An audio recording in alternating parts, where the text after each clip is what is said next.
Hai semuanya, perkenalkan kami dari kelompok 1 yang beranggotakan Norma Dani Safitri, Sandi, dan Vera Christine Olomian Sirait. Kami dari kelas 4B Prodi Komputerisasi Akuntansi. Kali ini materi yang akan kami bahas adalah mengatur strategi audit awal.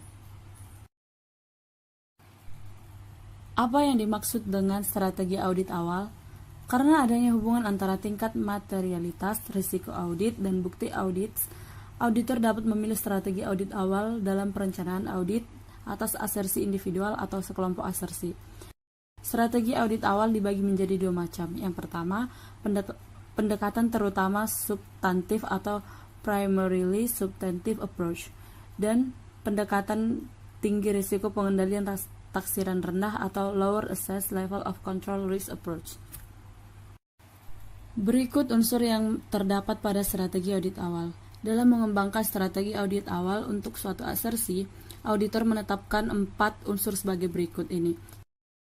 Pertama, tingkat risiko pengendalian taksiran yang direncanakan.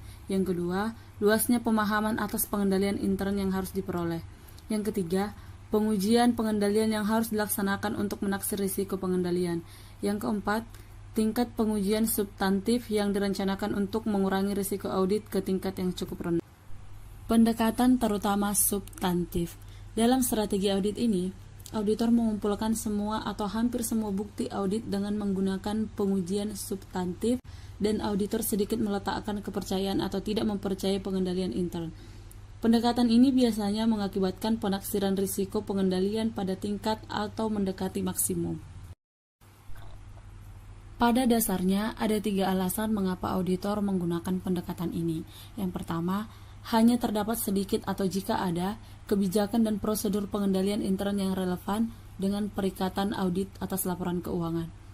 Yang kedua, kebijakan dan prosedur pengendalian intern yang berkaitan dengan asersi untuk akun dan golongan transaksi signifikan tidak efektif. Yang terakhir, peletakan kepercayaan besar terhadap pengujian substantif lebih efisien untuk asersi tertentu. Pendekatan risiko pengendalian rendah. Dalam pendekatan ini, auditor meletakkan kepercayaan moderat atau pada tingkat kepercayaan penuh terhadap pengendalian, dan sebagai akibatnya, auditor hanya melaksanakan sedikit pengujian substantif. Perbandingan dua strategi audit tersebut. Pendekatan terutama pengujian substantif dan pendekatan risiko pengendalian rendah disajikan pada gambar berikut. Pendekatan terutama substantif. Yang pertama, auditor merencanakan taksiran risiko pengendalian pada tingkat maksimum atau mendekati maksimum.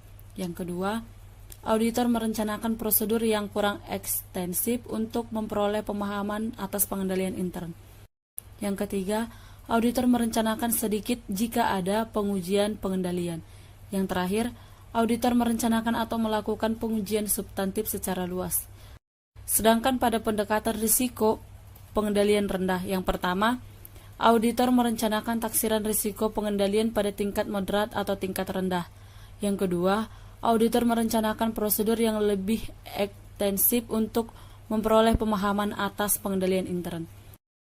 Yang ketiga, auditor merencanakan pengujian pengendalian secara luas. Yang terakhir, auditor merencanakan akan membatasi penggunaan pengujian substantif.